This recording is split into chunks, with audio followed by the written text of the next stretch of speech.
നമസ്കാരം. കലമ്പൻ ന്യൂസിനോടൊപ്പം ഇന്ന് ചേരുന്നത് വർക്കലയിലെ UDF സ്ഥാനാർത്ഥിയായ വർക്കല കഹാറാണ്. നമസ്കാരം. നമസ്കാരം. ഇത്തവണ കോൺഗ്രസ് കളത്തിൽ ഇറക്കുന്നത് മുൻ MLA കൂടിയായ താങ്കളെയാണ്. കഴിഞ്ഞ 2 തവണയും കൈവിട്ടുപോയ മണ്ഡലം തിരിച്ചു പിടിക്കാൻ ഇത്തവണ സാധിക്കുമോ? കൂടുതൽ തിരഞ്ഞെടുപ്പ് വിശേഷങ്ങൾ. തീർച്ചയായും ഇത്തവണ UDF അവകാശപ്പെട്ടതാണ് ഈ മണ്ഡലം. ഞങ്ങളത് തിരിച്ചു പിടിക്കുകയും ചെയ്യും. ഞാൻ 3 തെരഞ്ഞെടുപ്പുകളിൽ ഇവിടെ വിജയിച്ചിട്ടുണ്ട്. ഒന്ന് 2001, 2 2006, മൂന്നാമത് 2011. ഇത്തവണ എൻ്റെ 4ാം വിജയമായിരിക്കും. ആത്മവിശ്വാസത്തോടെ ഞാൻ പറയുന്നു, വർക്കല നിയോജക മണ്ഡലം ഇത്തവണ UDF പിടിക്കും. വർക്കല ജാതിഭേദം മതദ്വേഷം ഏതുമില്ലാതെ സർവരും സോദരത്വേന വാഴുന്ന ഒരു മാതൃകാ പ്രദേശമായി ഈ നാടിനെ മാറ്റാൻ തൻ്റെ ആയുസ്സും വപുസ്സും ആത്മതപസ്സും ത്യജിച്ച ശ്രീനാരായണ ഗുരുദേവൻ്റെ മഹാസമാധി സ്ഥലമാണ്.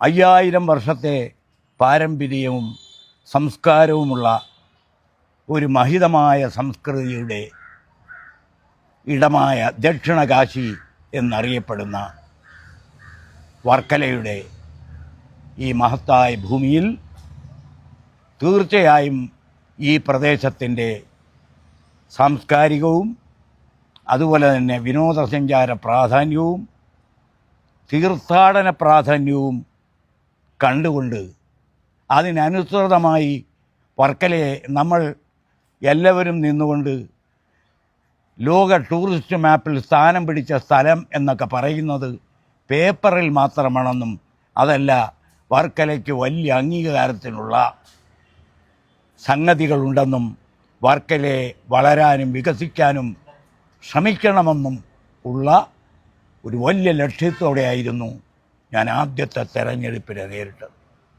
ഈ അഭ്യർത്ഥന വർക്കലയിലെ എൻ്റെ പ്രിയപ്പെട്ട രക്ഷകർത്താക്കളോടും എൻ്റെ നാട്ടിലെ ജാതി മതഭേദമന്യുള്ള എൻ്റെ സഹോദരങ്ങളോടും ഞാൻ അവരുടെ മുന്നിൽ വെച്ചു. ആ അഭ്യർത്ഥന ജനങ്ങൾ സ്വീകരിച്ചു. അങ്ങനെ ജനങ്ങൾ 2001 അച്യുതാനന്ദൻ കഴിഞ്ഞിട്ട് CPMൻ്റെ ഏറ്റവും വലിയ നേതാവായിരുന്ന ശ്രീ PK ഗുരുദാസനെ CITUവിൻ്റെ അഖിലേന്ത്യാ നേതാവും CPMൻ്റെ സെൻട്രൽ കമ്മിറ്റി അംഗവുമായ അദ്ദേഹത്തിനെതിരെയാണ് ഞാൻ 2001 മത്സരിച്ചത്. എനിക്ക് അദ്ദേഹത്തിനോടുള്ള മത്സരത്തിൽ എനിക്ക് വിജയിക്കാൻ കഴിഞ്ഞു. 2006 അദ്ദേഹം ബഹുമാന്യനാണെങ്കിലും വർക്കലക്കാരനല്ല. അതുകൊണ്ട് വർക്കലക്കാരനായ ഏരിയ കമ്മിറ്റി സെക്രട്ടറി യുവാവായ സുന്ദരേശനെ എനിക്കെതിരായി മത്സരിക്കാൻ അവർ നിയോഗിച്ചു. സുന്ദരേശൻ വലിയ പടയാളിയും പോരാളിയുമാണ്, എന്നെ തോൽപ്പിക്കും എന്ന് പറഞ്ഞുകൊണ്ട് അദ്ദേഹം വെല്ലുവിളിയോടെ രംഗത്ത് വന്നു. അദ്ദേഹത്തെ പരാജയപ്പെടുത്താൻ എനിക്ക് കഴിഞ്ഞു. പിന്നെ മണ്ഡലം പുനർനിർണയമായി ഇവിടുത്തെ ജാതി സമവാക്യങ്ങൾ ഒക്കെ മാറി. അത് മാറിയപ്പോൾ 2011 തെരഞ്ഞെടുപ്പിൽ എനിക്കെതിരെ DYFIയുടെ അഖിലേന്ത്യാ നേതാവ് ഷെയ്ഖ് റഹീമിനെ CPM സ്ഥാനാർത്ഥിയാക്കി നിർത്തി, LDF സ്ഥാനാർത്ഥിയാക്കി നിർത്തി. ഞാൻ 12,000-ഓളം വോട്ടിൻ്റെ ഭൂരിപക്ഷത്തിൽ റഹീമിനെ പരാജയപ്പെടുത്തി ഞാൻ ജനപ്രതിനിധിയായി വന്നു.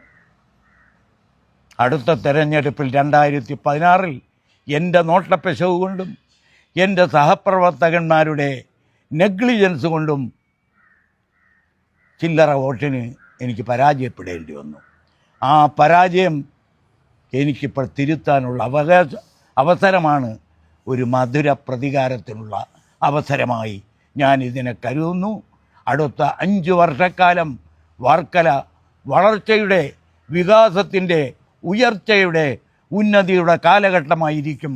അതിനുവേണ്ടി ഞാൻ എന്നെ തന്നെ സമർപ്പിക്കുന്നു. സർവതോമുഖമായ വിജയത്തിൻ്റെ ഇടമായി വർക്കലയെ ഞാൻ മുന്നിൽ കൊണ്ടുവരും എന്ന് എല്ലാ എൻ്റെ പ്രിയപ്പെട്ട ജനങ്ങൾക്കും ഉറപ്പ് നൽകിക്കൊണ്ട് പ്രിയരെ, ഞാൻ നാളെ നാമനിർദ്ദേശ പത്രിക സമർപ്പിക്കുകയാണ്. നിങ്ങളുടെ അനുവാദം, നിങ്ങളുടെ അംഗീകാരം വർക്കലക്കാരെ നിങ്ങൾ എനിക്ക് നൽകണേ എന്ന പ്രാർത്ഥനയോടെ ഞാൻ നിങ്ങളുടെ മുന്നിൽ നിൽക്കുകയാണ്.